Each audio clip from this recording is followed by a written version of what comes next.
Bonjour et bienvenue dans cette nouvelle vidéo. Ici c'est le docteur Idriss Afak de la chaîne AfroForex. Si tu es nouveau sur cette chaîne, alors je t'invite bien sûr à liker, à partager et surtout à nous dire en commentaire ce que tu en penses de cette vidéo. Alors, dans cette nouvelle vidéo, on va parler de l'inflation, comment est-ce qu'elle progresse du côté des États-Unis et qu'est-ce qu'on peut préparer en fait pour la suite des événements. Déjà, d'entrée de jeu, ce qu'il faut comprendre, c'est que pour la semaine qui vient de se passer, on a eu des événements assez intéressants, des rebondissements plutôt assez cruciaux sur les marchés parce que nous étions vraiment dans un contexte d'incertitude sur les marchés. Et finalement, ce qu'il en est ressorti, c'est que on a eu une inflation qui est plutôt allée dans un contexte stagnant, pratiquement baissier par rapport à celui qui a été publié au mois précédent. On peut voir ici par exemple une chute, n'est-ce pas, de l'inflation tout au long depuis déjà le mois de juillet. Donc vous pouvez voir ça ici là sur notre graphique. Et donc du coup ça présage déjà que nous sommes en train d'entrer dans une période où l'inflation commence à prendre un coup par rapport aux actions que la Banque centrale est en train de mettre en place. Même le problème, c'est que la Banque centrale a pour rôle de maintenir l'inflation tout autour de 2%. Donc, malgré tout ça, on reste autour de 2%, de 8%. Donc, vous pouvez voir que nous sommes actuellement autour de 8,2%. Et ça voudrait tout simplement dire que nous avons pas mal de choses qu'il y a encore à faire du côté de la Banque centrale. La Banque centrale devra certainement prendre des mesures assez drastiques, n'est-ce pas, qui pourraient sérieusement impacter non seulement l'économie, parce que vous le savez très bien, j'ai l'habitude de le répéter sur la chaîne, la Banque centrale, lorsqu'elle prend des mesures concernant l'augmentation des taux d'intérêt, elle sait très bien qu'il y a un prix à payer. Et le prix à payer, c'est tout simplement le fait qu'elle doit, elle risque de faire converger l'économie dans une sorte de récession. Et si elle augmente trop vite les taux d'intérêt, elle pourrait donc traduire l'économie rapidement dans une récession, voire une dépression. Si elle n'augmente pas très vite, on risque de perdurer dans l'inflation. Donc, la banque centrale est dans un contexte de compromis qu'elle doit gérer, un contexte de trade-off. Donc, du coup, elle doit trouver vraiment le juste milieu entre les deux situations, entre les deux éléments de décision. Donc, du coup, ce qu'on peut voir ici, c'est qu'on a donc cette chute-là. Et qu'est-ce qui s'est passé finalement au niveau du dollar américain? On peut se rendre compte qu'au niveau du dollar américain, on a eu clairement une remontée, une tentative de chute, n'est-ce pas? Une tentative de chute au cours de la journée de jeudi, n'est-ce pas? Ça, on peut le voir clairement ici. On a eu une tentative de chute au cours de la journée de jeudi, mais la journée de vendredi, elle a été très rapidement rattrapée. Donc, ça nous permet de comprendre qu'il y a pas mal de choses qui sont observées certainement à court terme, effet inflationniste, mais dans le long terme, on voit qu'on reste clairement dans un contexte risqué. Voilà pourquoi la remontada s'est très vite faite au cours de la journée de vendredi. Et donc, du coup, ce que moi je vois venir, c'est que on pourrait avoir encore une période de hausse du dollar américain, n'est-ce pas?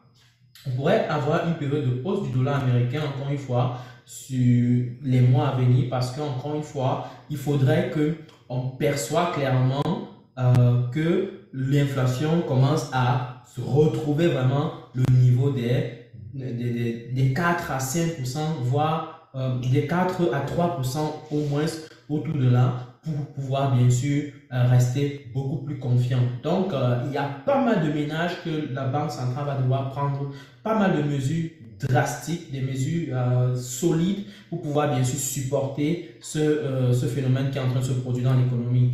Donc, restons assez concentrés parce que à côté de cela, bien sûr, l'économie américaine, encore une fois, est dans un contexte où on est dans un le consumer price, le consumer sentiment, l'indice de sentiment de marché des consommateurs est au plus bas historique, n'est-ce pas? Ça voudrait dire que beaucoup de personnes se sentent affectées par non seulement les effets inflationnistes qui viennent bien sûr de l'augmentation des prix du gaz qui affecte bien sûr pas mal de ménages. Et donc, du coup, beaucoup de personnes ne se retrouvent plus en train de pouvoir s'offrir un repas dans un restaurant. Beaucoup de personnes essaient de trouver des voies et moyens pour pouvoir, bien sûr, mieux gérer peut-être leur dettes parce que il se trouve qu'il y a des personnes, par exemple, qui avaient des dettes en termes de véhicules, mais elles sont obligées de vendre, par exemple, leur véhicule pour pouvoir peut-être se trouver des véhicules d'occasion, des choses comme ça. Donc, vous comprenez qu'il y a vraiment, on est dans une situation assez délicate. Donc, pour nous qui tradons dans les paires de devises, on va devoir suivre beaucoup plus maintenant les tendances. On va continuer à suivre les tendances baissières. Vous le savez très bien. Lorsqu'on prend par exemple le dollar américain, l'euro-dollar, pour faire simple, l'euro-dollar, on peut se rendre compte que pour toutes les paires de devises qui sont cotées qui ont pour monnaie de cotation le dollar américain, qu'est-ce que j'entends par là? C'est-à-dire des monnaies qui s'écrivent X, Y, Z, dollar américain, USD. Ok, donc par exemple euro USD, donc remplacer ici par n'importe quoi, euro USD, GBP USD,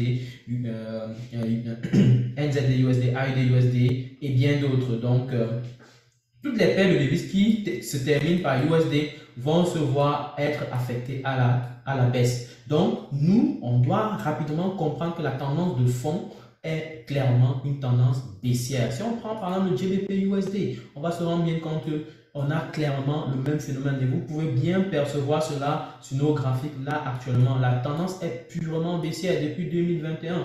Là, lorsqu'on prend par exemple le USD, la tendance sera plutôt inversée parce que là, la monnaie le dollar américain est en monnaie de base. Donc du coup, c'est clair que là, on a plutôt une inversion un sens inverse par rapport à ce qu'on vient de voir sur les autres paires de devises. Lorsqu'on prend par exemple NZD USD, bien sûr, on doit observer clairement qu'il y a une tendance baissière. Alors, ceci est pour attirer votre attention sur un point assez précis. Le point que je veux mettre en avant, c'est que toi, en tant que trader débutant éventuellement ou trader intermédiaire, tu peux, a priori, une stratégie, a priori, qu'on peut considérer ici, c'est de pouvoir juste observer les opportunités baissières. Et là, on a tué éventuellement le game, en tout cas pour la période où on reste purement pessimiste sur les marchés. Donc, en ne tradant que des paires de devises qui sont cotées en dollars américains, on peut se focus, on peut rester focus uniquement sur des opportunités à la vente. Donc, si je prends par exemple en unité de temps 1 heure, on va se rendre compte bien de la situation. Regardez, je prends par exemple le high de USD. J'ai pris le high de USD au hasard. Donc, vous prenez par exemple, lorsqu'on prend en 1 heure, regardez ce qui se passe. Quasiment chaque jour, on peut avoir des opportunités à la vente. Vente, par exemple, vente, par exemple, vente, par exemple, vente, par exemple, vente, vente. Donc, vous voyez que les opportunités à la vente sont à profusion. Donc, quelqu'un peut rester concentré, en tout cas pour la période où on vit, à trader uniquement les opportunités à la vente. Donc, vous voyez, quasiment chaque jour. Je dis bien quasiment chaque jour. Donc, en restant focus juste sur les opportunités à la vente, il y a de fortes chances qu'on reste super gagnant sur des paires de devises qui sont cotées en USD. Donc, quelqu'un peut rester focus sur cet aspect-là et travailler uniquement des ventes, des ventes, des ventes, des ventes sur le marché. Donc, lorsqu'on prend par exemple le Bitcoin qui est coté également en dollars américains, on va avoir par exemple le même phénomène quasiment, n'est-ce pas? Donc, prenons le Bitcoin. Vous voyez par exemple, là, on a eu quelques journées de hausse, n'est-ce pas? Quelques journées de hausse, mais après, vente, vente, vente, n'est-ce pas? On a pas mal de ventes, ok? Il y a des périodes où on peut avoir des petits ranges, mais on finit par une vente. Là, c'est une petite hausse. Après, on continue avec la vente. Là, c'est un petit range, n'est-ce pas? Et après, on continue avec la vente encore une fois. Donc, vous voyez qu'il y a vraiment des choses à faire éventuellement à la vente sur le marché. Donc, nous considérons que ce biais baissier, cette tendance baissière, on peut déjà faire un gros travail sur les marchés et commencer à faire des petits gains. Donc, c'est le petit partage que je voulais le faire avec toi. Déjà, si tu veux aller plus loin par rapport aux stratégies, je t'invite bien sûr à réserver ta place pour le mini-programme que nous lançons qui va démarrer en novembre, n'est-ce pas? C'est un programme qui est fait pour toute personne qui est débutant dans le trading et qui veut véritablement exploser, n'est-ce pas? Malgré le fait que il soit encore débutant, malgré le fait qu'il soit encore dans ses premiers pas. Donc, c'est un programme qui met en place une stratégie tout en un qui te permet bien sûr de pouvoir saisir, de faire des premiers gains malgré le fait que tu sois dans tes débuts en tant que trader. C'est un programme où je vais personnellement vous suivre de A à Z et je vais vous donner vraiment de A à Z des choses à faire de manière pratico-pratique et qui vont vous permettre véritablement de pouvoir être opérationnel sur les marchés, pouvoir trader sur les marchés, que tu sois sur téléphone ou sur ordinateur.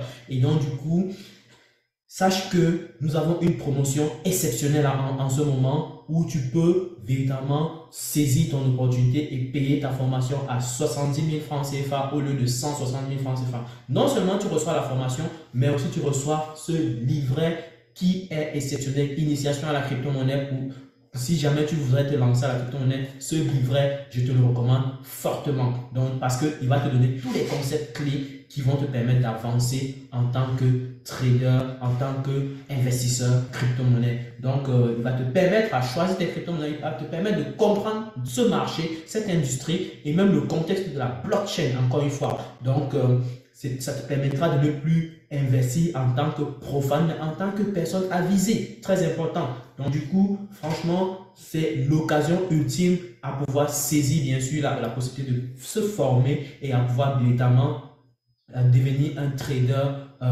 accompli, rentable. Donc, si tu es intéressé par cette formation, n'hésite pas de nous contacter en privé sur WhatsApp et ce sera un plaisir pour nous de pouvoir vous accompagner. Donc, retrouve-nous dans le numéro. Il y a un numéro qui se retrouve dans la description de cette vidéo. Contacte-nous via ce numéro et surtout, on se dit tout simplement qu'on se retrouve bien entendu tout au long de la formation. Contacte-nous et on va te donner toutes les informations nécessaires. Et surtout, si tu as aimé la vidéo, je t'invite bien sûr à liker la vidéo, partage-le au maximum et dis-moi en commentaire ce que tu en penses de la situation globale que nous sommes en train de vivre actuellement sur les marchés. Allez, je te souhaite une très belle journée, une très bonne soirée, un très bel après-midi. Surtout, partage la vidéo au maximum. On se dit à très bientôt pour une prochaine vidéo. Ciao!